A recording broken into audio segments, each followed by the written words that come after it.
Good afternoon, everyone. My name is Chad Readler. I'm a judge on the Sixth Circuit Court of Appeals.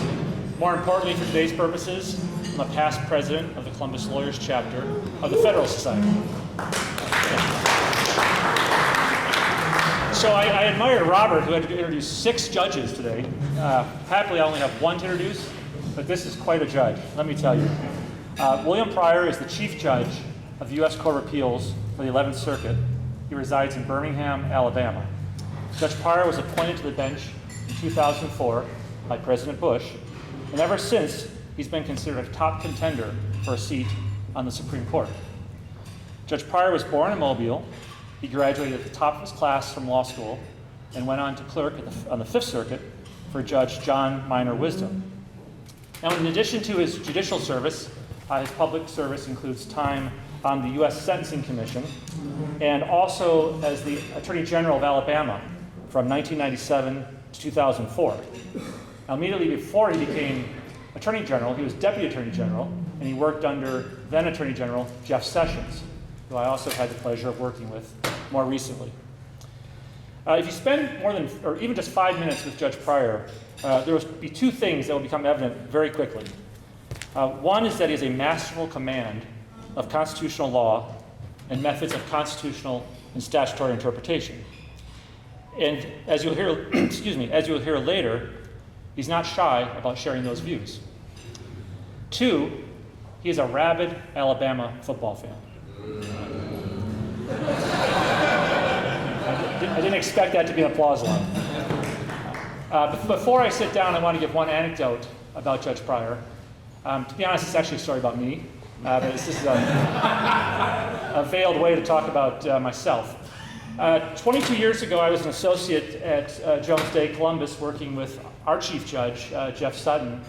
And now Judge Sutton had a case in the Supreme Court, Alabama versus Garrett, about the ADA and whether state immunity could be abrogated by Congress. The client in that case was Attorney General Pryor, representing the state of Alabama. And on the day of the argument in Washington, even though I was the junior member of the team, I was assigned the most important responsibility of the day. I wasn't arguing the case, that was Judge Sutton. I actually wasn't even sitting at counsel table, that was then General Pryor. My job was to walk to the Jones Day office in Washington, meet General Pryor, and walk him to the Supreme Court. I'm quite certain he could have found the court on his own, but nonetheless, I took great pride in the opportunity to meet the then Attorney General. And I'll say for the young lawyers in the audience, it's quite hard for me now to believe, 22 years later, that I'm a colleague on the court and had the chance to introduce to you Chief Judge William Pryor.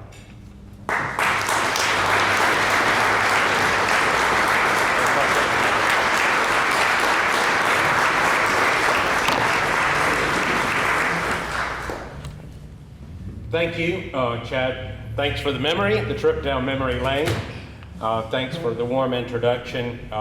It's nice to be back in Columbus. The last time I was here here to speak to the Columbus chapter and to be the guest of my longtime friend, now Chief Judge Jeff Sutton. He took me to the Shoe, where we watched a truly marvelous football game, one of the best football games I think I've ever seen. In 2017, Ohio State, I think, was ranked 3rd. Penn State was ranked 3rd. Ohio State was ranked 6th. Saquon Barkley returned the opening kickoff 97 yards for a touchdown, and at the end of the game, Ohio State came back and won the game by 1 point. The crowd rushed the field. By the way, in Tuscaloosa, we have never rushed the field.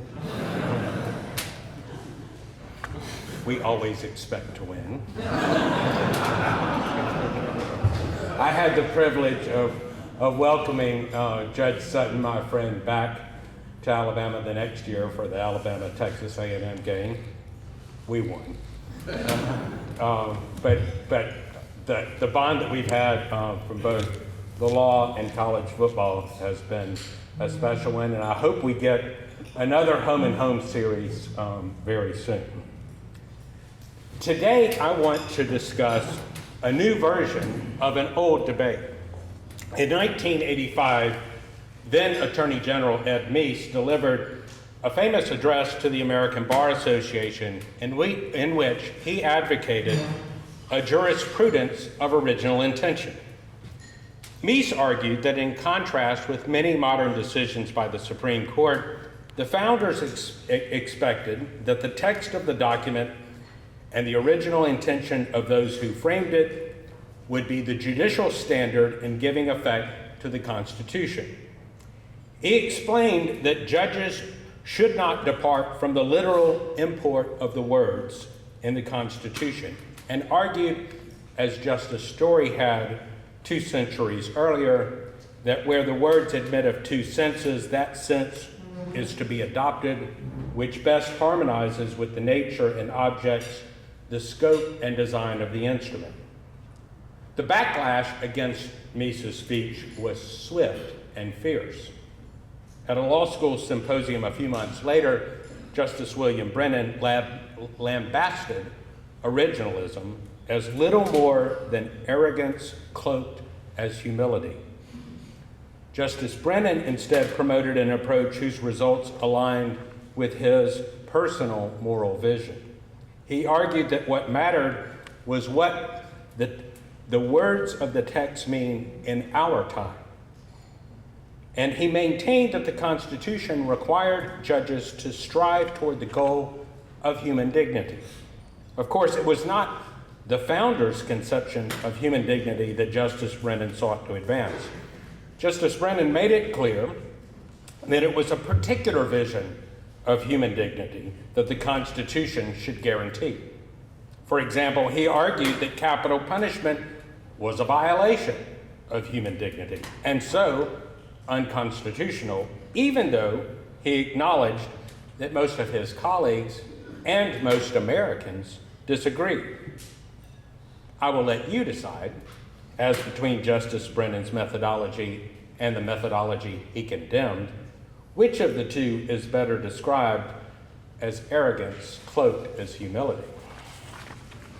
After the debate between Attorney General Meese and Justice Brennan, the proponents of originalism multiplied in politics, the bar, the academy, and the bench, thanks in no small part to the Federalist Society. Justice Antonin Scalia became the leading evangelist for originalism, and Justice Clarence Thomas became its leading practitioner. 4 decades later, originalism has been restored as the primary interpretive philosophy of the judiciary. Today, most of the justices of the Supreme Court are originalists. They maintain that the text of the Constitution has a fixed meaning, that the Constitution means now what it originally meant, and that the original meaning is binding on them as judges. And as the justices have become less inclined toward living constitutionalism, so too has the court's jurisprudence. Consider the recent decision in Buckley versus Precythe, in which the court stated that the Constitution allows capital punishment because of its original meaning. As the court explained, that fact, quote, means that the judiciary bears no license to end a debate reserved for the people and their representatives.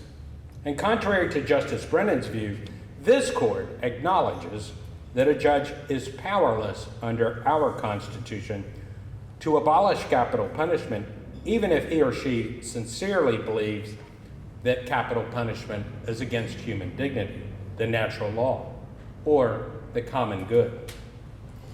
Tellingly, the Buckley Court ignored the formulation of the Warren Court that the Eighth Amendment must draw its meaning from the evolving standards of decency that mark the progress of a maturing society. Despite that achievement, a few individuals on the right side of the political spectrum have recently condemned the current practice of originalism. Some advocate for a new kind of originalism, so-called common good originalism, that they say is rooted in the teleology and ratio legis of the Constitution, and that would allegedly secure conservative ends. Last year, in the Joseph Story lecture at the Heritage Foundation, I explained the problems with this view, and I will not rehearse them again here.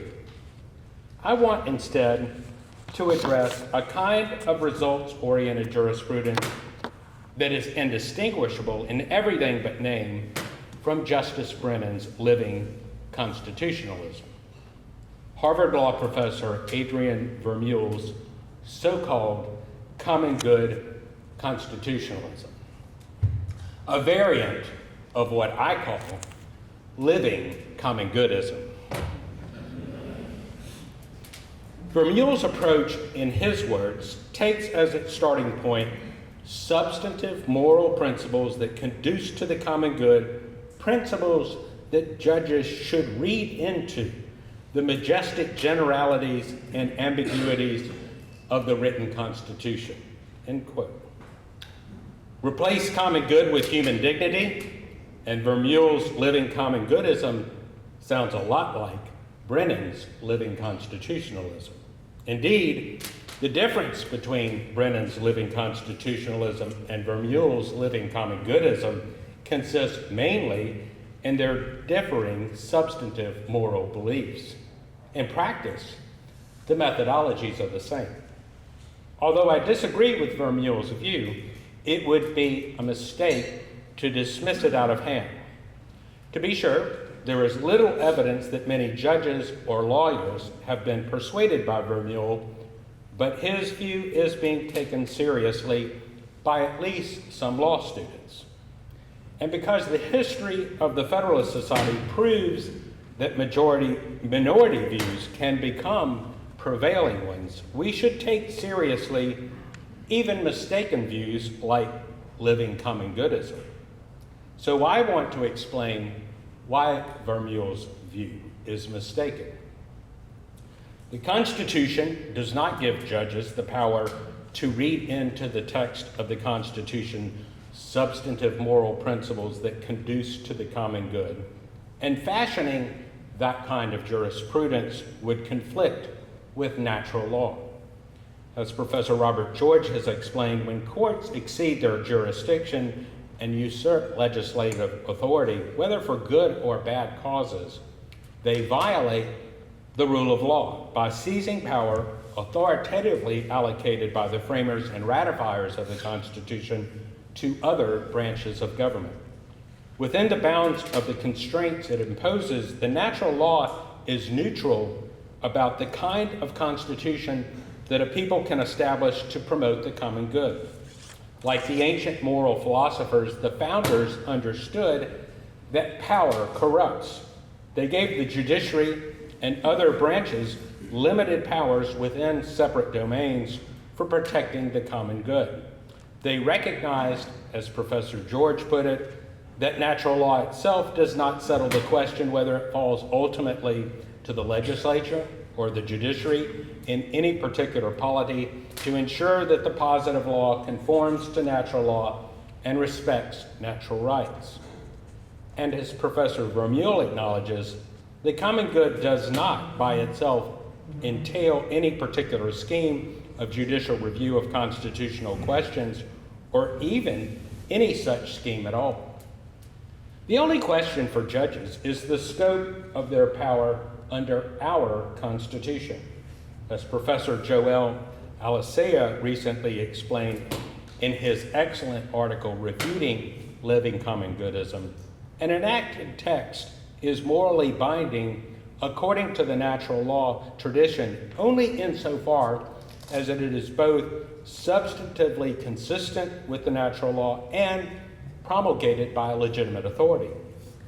Judges committed to that tradition have already determined for themselves that the Constitution accords with natural law and has been promulgated by a legitimate authority, or else we would not have taken an oath to support it.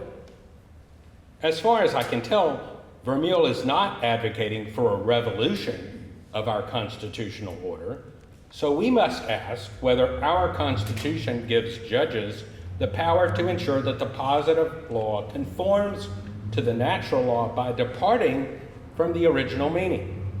If it does not, then a judge who purports to exercise that power has transgressed the natural law by going beyond the power committed to him. The nature of our written Constitution conflicts with living common goodism because, as Professor Chris Green points out, our Constitution refers to itself as a written text situated at a fixed time in history. Consider just a few examples. The preamble identifies our Constitution with the text. The people, quote, ordained and established this Constitution for the United States of America. Article 2 declares that no person except a natural-born citizen or a citizen of the United States at the time of the adoption of this Constitution shall be eligible to the office of president.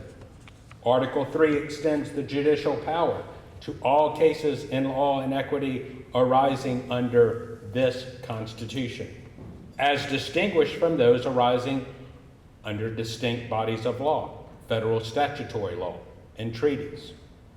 Article 6 likewise distinguishes this Constitution from the rest of the law that composes the supreme law of the land. And it requires that judicial officers be bound by oath to support this Constitution.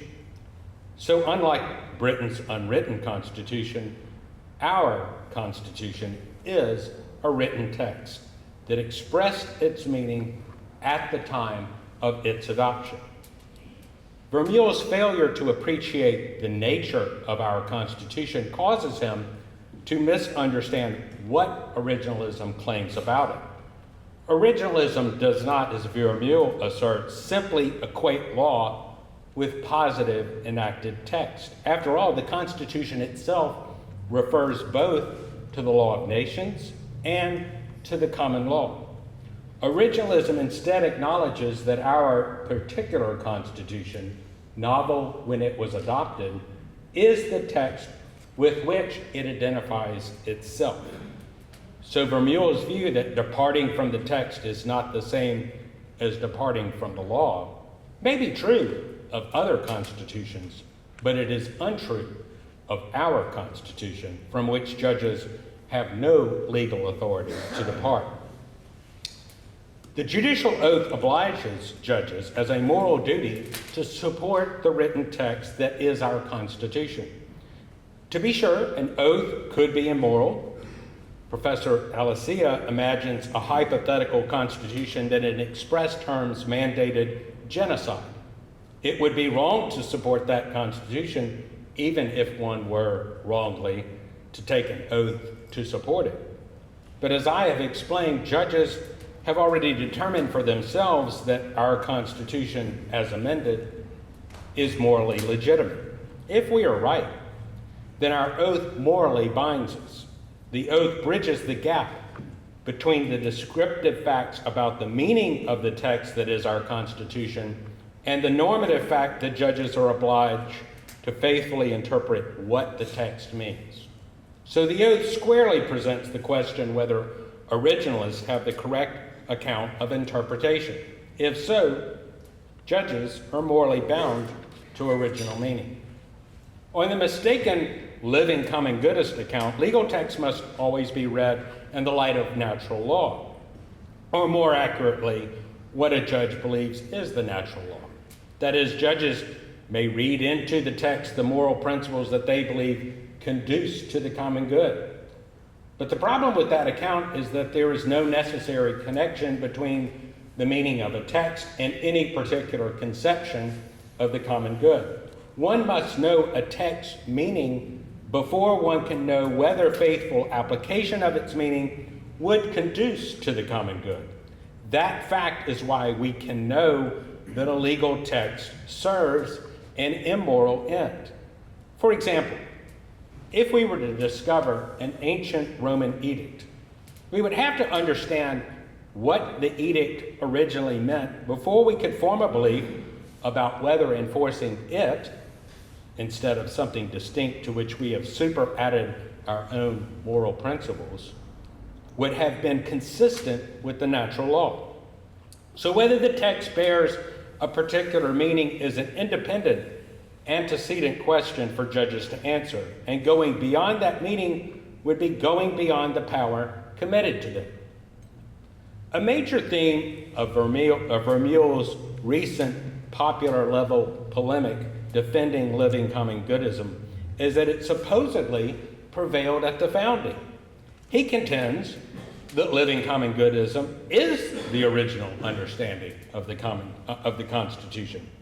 In his revisionist historical account, the classical legal tradition structured and suffused our law right from the beginning, long before the Constitution of 1789. And living common goodism has since been displaced by originalism, which he labels as a creature of the late 20th century. Rubbish. To begin with, it is odd that Vermeule places so much emphasis on the alleged historical basis for his view. He emphatically states that he, quote, does not advocate a revival of the classical law because it is the original understanding, but then spends many pages attempting to convince readers of the historical pedigree of his view. Vermeule does not make clear what role, if any, he believes his historical account plays in his overall argument, but surely it must play a key role. In the so-called classical tradition, law is an ordinance of reason for the common good, promulgated by a legitimate public authority. If living common goodism were not the prevailing view of the legitimate public authority at the founding, then it would be implausible to suppose that its ordinance of reason for the common good, that is, our Constitution, empowered judges to do what Vermeule would now have them do. So Vermeule's account of the founding turns out to be critical to his case. Vermeule's argument for that historical revisionism does not withstand scrutiny. He argues that three opinions, the first, Justice Harlan's dissent in Lochner versus New York, the decision of the Supreme Court in the United States versus Curtis Wright, and the decision of a New York court in Riggs versus Palmer, illustrate how deeply the classical legal tradition has always infused our law. Setting aside whether these decisions support Vermeule's methodology, it strains credulity to suppose that a dissenting opinion from 1905, a Supreme Court decision from 1936, and a state court decision from 1889 could establish that living common goodism is deeply rooted in the American tradition, that it structured and suffused our law right from the beginning, long before the Constitution of 1789 was written. Vermeule's argument is about as persuasive as using Roe versus Wade as evidence that living constitutionalism is deeply rooted in our legal tradition. But even if we ignore the recency of the opinions he chose, Vermeule's argument still fails. Consider first Riggs versus Palmer, an 1889 decision of the Court of Appeals of New York. In that case, a grandson murdered his grandfather to inherit under the grandfather's will.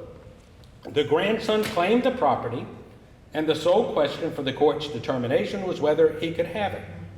The relevant statute stated that no will in writing, nor any part thereof, shall be revoked or altered otherwise, except in circumstances not at issue in Riggs.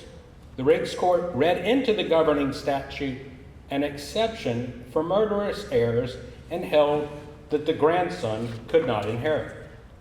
The Riggs court started with what Vermeule asserts is a crucial proposition of living common goodism. A thing which is within the intention of the makers of a statute is as much within the statute as if it were within the letter, and a thing which is within the letter of the statute and is not within the statute unless it be within the intention of the makers. The Riggs court appealed to Aristotle's authority to reason that equitable constructions can restrain the letter of the statute. You can see why Vermeule likes this decision. And the court determined that it was not much troubled by the general language contained in the laws because it was inconceivable that the legislative intention was to allow the property to pass to the grandson. So I agree, Riggs is an example of living common goodism. The problem for Vermeule's argument is that most American courts of that era rejected Riggs in favor of the textualist approach he says was invented after the Second World War.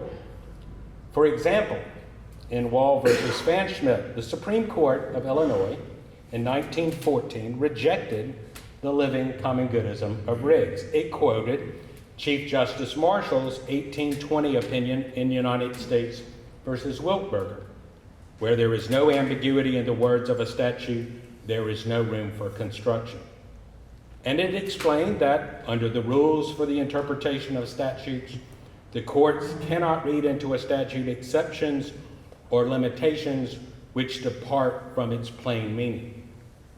In 1892, the Supreme Court of this great state, Ohio, affirmed a decision that expressly rejected Riggs's approach as, quote, legislation in disguise. In that case, Deem versus Milliken, the court endorsed textualism. Quote, when the legislature speaks in clear language upon a question of policy, it becomes the judicial tribunals to remain silent. And it derided the decision in Riggs as, quote, the manifest assertion of a wisdom believed to be superior to that of the legislature upon a question of policy. The dominant textualist approach that rejected Riggs was nothing new. After all, Chief Justice Marshall had in 1819 endorsed a strong textualism with a narrow absurdity canon. If in any case the plain meaning of a provision is to be disregarded because we believe the framers of that instrument could not intend what they say, it must be one in which the absurdity and injustice of applying the provision to the case would be so monstrous that all mankind would, without hesitation, unite in rejecting the application. In reading law, Justice Scalia and Brian Garner explained that all states now have statutes that explicitly deal with the problem of murderous heirs because most American courts rejected Riggs and applied even unwise laws as written, the kind of textualism that prevails today. Consider next Justice Harlan's dissent in Lochner. Although the outlier decision in Riggs was consistent with living common goodism, Harlan's dissent in Lochner was not. The Lochner court held that a state law prohibiting bakers from working more than 60 hours in 1 week violated the supposed liberty of contract protected by the 14th Amendment. Both the majority and Harlan agreed that the 14th Amendment protects a right of contract subject to such regulations as the state may reasonably prescribe for the common good and the well-being of society. But they disagreed about whether the maximum hours law for bakers was a reasonable exercise of the state's police power. Harlan argued that the state law, quote, cannot be held to be in conflict with the 14th Amendment without enlarging the scope of the amendment far beyond its original purpose, end quote. And other famous Harlan dissents confirmed he was an originalist. In the civil rights cases, he explained that courts must follow, quote, the familiar rule requiring in the interpretation of constitutional provisions that full effect be given to the intent with which they were adopted, end quote.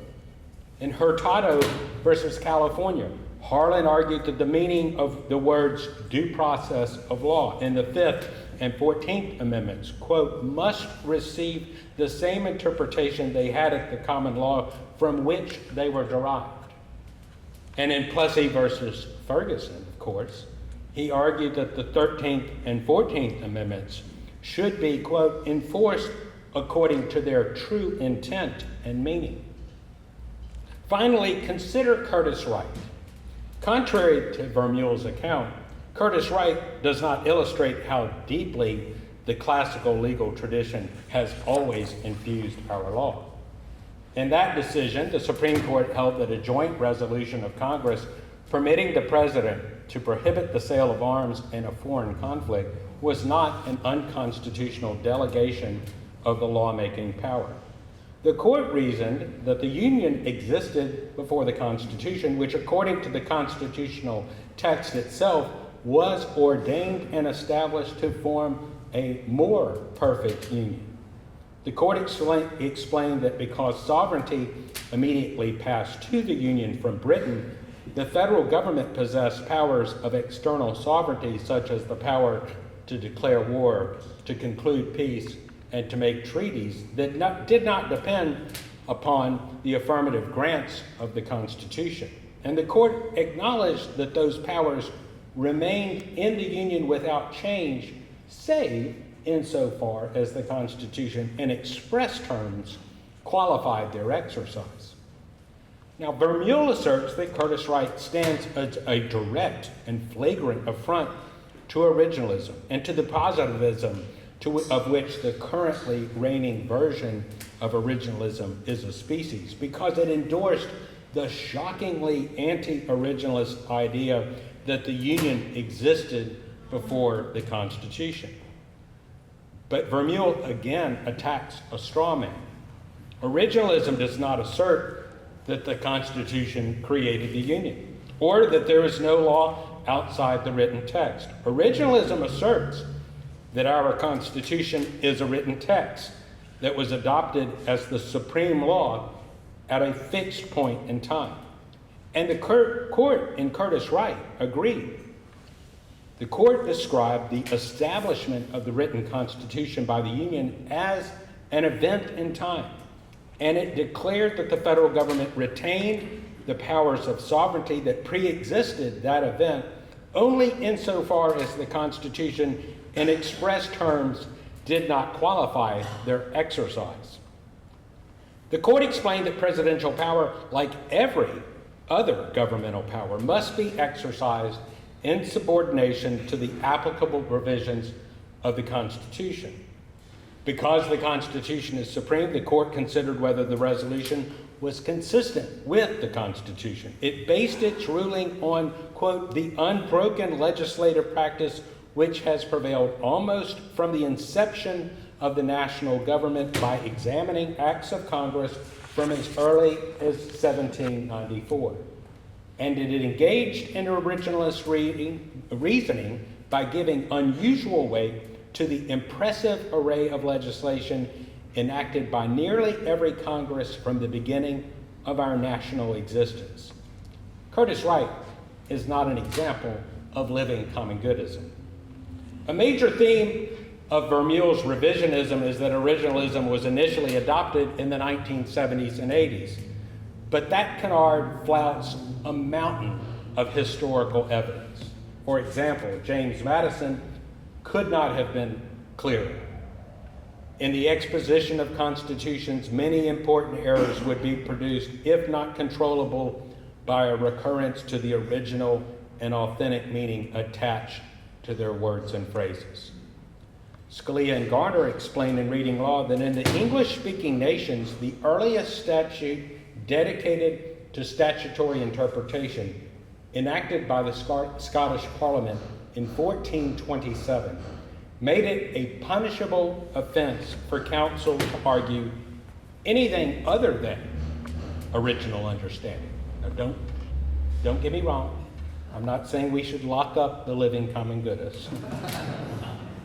Instead of interacting directly with the many historical examples that contradict his conspiracy theory that originalism was invented by the conservative legal movement in the 1970s and 80s, Vermeule broadly dismisses them. Of course he concedes. It is true that more than 0 instances of originalist-like utterances can be detected across the vast landscape of our legal history. And he asserts that these examples tend to speak of the framers' intentions rather than the original meaning as understood by the ratifiers, embodying a vision of originalism that few currently defend. But strangely, Vermeule repeatedly relies on Professor Jeff Powell's 1985 article refuting an original intentions methodology for the proposition that originalism is counter-originalism, apparently unaware that Powell's article established that the founders were originalists in the modern sense. Powell's article refutes Vermeule's invented history. Although founding-era Americans did use the term intent in the context of constitutional interpretation, that usage, as Powell explained, tracked a long tradition of discerning intent solely on the basis of the words of the law, and not by investigating any other sources of information about the lawgiver's purposes. At common law, Powell explained, the intent of the maker of a legal document and the intent of the document itself were one and the same. Intent did not depend upon the subjective purposes of the author. And consistent with that tradition, Powell explained that the Philadelphia framers' primary expectation regarding constitutional interpretation was that the Constitution, like any other legal document, would be interpreted in accord with its express language. Powell drew on a host of primary sources, but his discussion of the early debate about the passage by the first Congress of a bill to establish a national bank well illustrates the practice of originalism at the founding. That bill provoked an elaborate debate over constitutional interpretation within the executive branch about the scope of Congress's power, in which both sides relied on original interpretive methods. Taking the expansive view, Hamilton argued that whatever may have been the intention of the framers of the Constitution or of a law, that intention is to be sought for in the instrument itself. Hamilton derived his knowledge of the intent of convention from the obvious and popular sense of the constitutional expression under consideration. Far from establishing, as Vermeule asserts, that the founders were not originalists, their debate about the national bank proves that they did not in any way reject the traditional common law understanding of intent as the apparent meaning of a text. Early justices, too, practiced originalism. Chief Justice Marshall clearly embraced originalism in Ogden versus Saunders. There, Marshall identified the principles of construction which ought to be applied to the Constitution of the United States. First, that the intention of the instrument must prevail. Second, that this intention must be collected from its words. Third, that its words are to be understood in that sense in which they are generally used by those for whom the instrument was intended. And finally, that its provisions are neither to be restricted into insignificance nor extended to objects not comprehended in them nor contemplated by its framers. Vermeule cannot seriously dismiss Marshall's opinion as an originalist-like utterance. We can go earlier still for rejections of living common goodism. Justice James Iredell wrote in Calder versus Bull in 1798 that if Congress or any state legislature shall pass a law within the general scope of their constitutional power, the court cannot pronounce it to be void merely because it is, in their judgment, contrary to principles of natural justice. As he explained, the ideas of natural justice are regulated by no fixed standard. The ablest and the purest men have differed upon the subject. And he concluded all that the court could properly say in such an event would be that the legislature, possessed of an equal right of opinion, had passed an act which, in the opinion of the judges, was inconsistent with the abstract principles of natural justice. Vermeule asserts that this interpretation of Iredell's opinion is a wild overreading. I leave it to the literate reader of English to determine whether Justice Iredell's opinion fits more comfortably with living common goodism than with originalism. Justice Iredell's observation that the ablest and the purest men have differed upon principles of natural justice is why living common goodism in practice would be indistinguishable from living constitutionalism. Throughout Vermeule's work, the phrase common good evades concrete application except where the outcome happens to align with his own worldview. Compare Vermeule's view of the Second Amendment with that taken by Josh Hammer, who touts common good originalism. Vermeule complains the District of Columbia versus Heller was, quote, revolutionary, and a startling break with the court's long-standing precedents. But Hammer rightly praises it as a sober analysis of the historical meaning of the Second Amendment. A Justice Vermeule, who says the common good requires reviewing for arbitrariness burdens on rights secured by the Bill of Rights, would have evidently dissented in Heller. And if one were to put living common goodism in the mind of a justice who disagrees with Vermeule about whether same-sex marriage is required by the common good, one would still get Obergefell versus Hodges. Vermeule asserts that it is irrelevant that there was, is, and will be disagreement between classical lawyers over the content of the common good. But he conveniently applies a different standard to disagreements among originalists. When responding to Justice Kavanaugh's point in dissent that the majority in Bostock versus Clayton County misapplied originalism, Vermeule insists that if originalism is so difficult that one of its leading champions cannot apply it correctly, one might conclude instead that originalism is simply a dangerously unreliable technology, one that induces fatal rates of human error. But Vermeule cannot have it both ways. He cannot forgive disagreements about the common good among classical lawyers while condemning originalism based on disagreements among its proponents. I will close by reading from Justice Benjamin Curtis's dissent in Dred Scott versus Sanford. I do so because Vermeule repeatedly invokes the living constitutionalist myth that Dred Scott is, quote, the most clearly proto-originalist decision. Justice Curtis, like the courts that later rejected Riggs, repudiated the approach that would allow judges to read unmentioned exceptions into unambiguous text.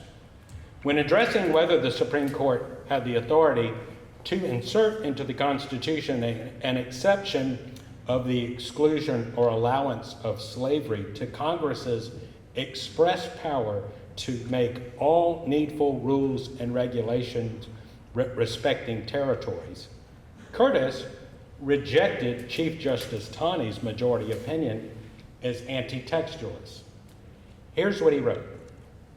To engraft on the Constitution a substantive exception not found in it upon reasons purely political renders its judicial interpretation impossible, because judicial tribunals as such cannot decide upon political considerations.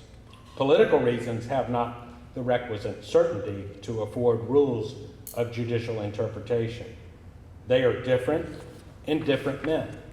They are different in the same men at different times. Vermeule 1995, Vermeule 2022. And when strict interpretation of the Constitution according to the fixed rules which govern the interpretation of laws is abandoned and the theoretical opinions of individuals are allowed to control its meanings, we have no longer a constitution. We are under the government of individual men who for the time being have power to declare what the Constitution is according to their own views of what it ought to mean.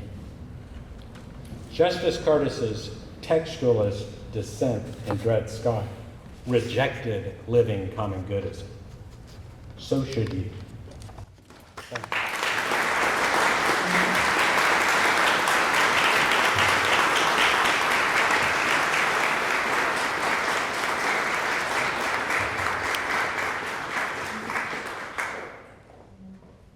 I'll take some questions.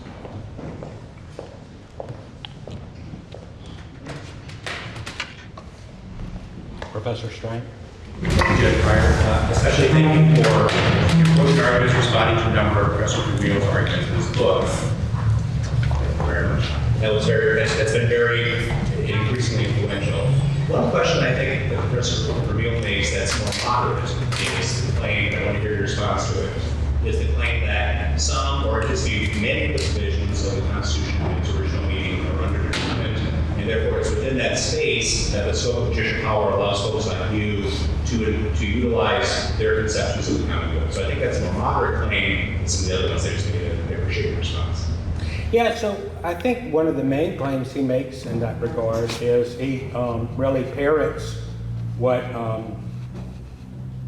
Ronald Dworkin said about the equal protection of laws under the 14th Amendment. And I think my main response, and I think that's his main case really, and main example is that there are majestic generalities that require judges to give contemporary content and specific modern applications to those majestic generalities. The problem is he does not seem to have accounted for all the originalist scholarship that has post-dated Ronald Dworkin's work on that. And the answer really has been from originalist scholars is that the equal protection of laws within the meaning of the original meaning of the 14th Amendment is not it is not an anti-discrimination provision. That the really operative provision of the 14th Amendment was meant to be the privileges or immunities clause, and the specific content and understanding of that is far easier to understand. So that what he calls the majestic generalities of the Equal Protection Clause really rest on what has been shown to be an historically inaccurate supposition, and in fact, what that clause is about is giving equal enforcement and equal access to courts' rights to all persons, regardless of class or race.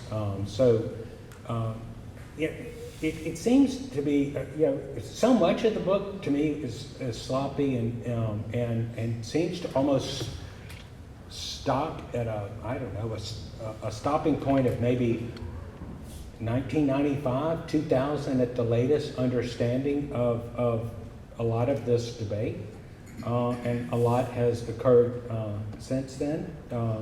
The frequent citation to the work of Jeff Powell as supposedly establishing that originalism is counter-originalist, I think is an example of this.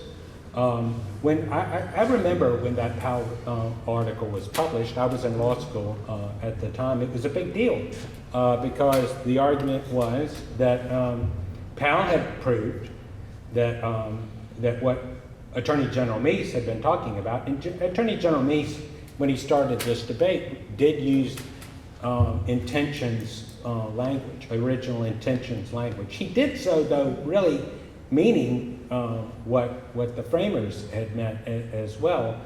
And Powell's article was celebrated, particularly on the left end of the political spectrum, as establishing that Meese had it all wrong. But I went and read Powell's article at the time and came away thinking that he had proved nothing really of the kind. And in fact, the debate within even the conservative legal movement had already shifted toward that more historically accurate understanding. But it's as if Vermeule is unaware of what happened after the publication of that article.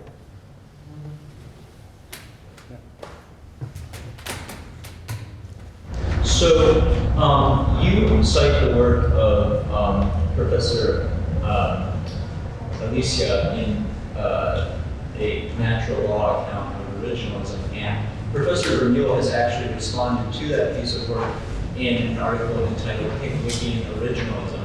Yeah, I wouldn't call a blog post an article, but I mean, it's like calling a book. This could be called a pamphlet, But fair enough. Yes, right. So in his blog post, Pickwickian Originalism, he says that these kinds of accounts of originalism prove, I think you would call it a simulacrum, which has no content in and of itself. And where I'm getting at this is he would point to scholars like Jack Balkin, who say, I'm an originalist, and then, they kind of wink at the FedSoc, and then they justify whatever they want. I have my own theories on why that is absolutely an incorrect account of originalism, but I'm curious what you would say to those charges of people who use originalism in a kind of freewheeling policy way. Thank you. Well, if they're using originalism to just reach the results that they like, then I don't think much of it. And I don't think that sounds much like originalism. Justice Scalia often used to say, you're not much of a judge if you always like the decisions that you reach. In a way, I've always felt a little guilty about that because I really view my task as a judge as trying to get the law right. And sometimes it's really hard, but I do feel like virtually always when I have finished, I've done my best at that. That always really I've done my best. Sometimes on reflection, I look back at something and I think maybe I overlooked something and I regret that. But at the time, I always feel pretty good about my decisions because I really don't care who wins or loses. But if you're reading substantive results into the ends of what you're trying to accomplish, then that's not originalism. That's not trying to determine what someone else at a different point of time meant by a law that they wrote and that they fixed as a rule for application in the future. People can call themselves originalists. That doesn't mean that they're faithful originalists. And the strength of the argument is where the proof is in the pudding. We should be able to evaluate. That's one of the great things about originalism. We can have debates about linguistic meaning at a particular historical moment. Sometimes the debates can be close, sometimes they can be difficult, but you can measure the strength and weaknesses against the record and the argument they put forward. But on the one hand, that blog post pretends that there's really not much of a difference of opinion between Professor Alicea's article and what Vermeule says he's arguing for. Read it yourself. I commend the professor's article to you. I very much appreciate the invitation to be here today, and I hope I get to come back next time. Try to make sure that it's during football season so I can see a good game. Just so long as it's a bye week in Tuscaloosa. Thank you.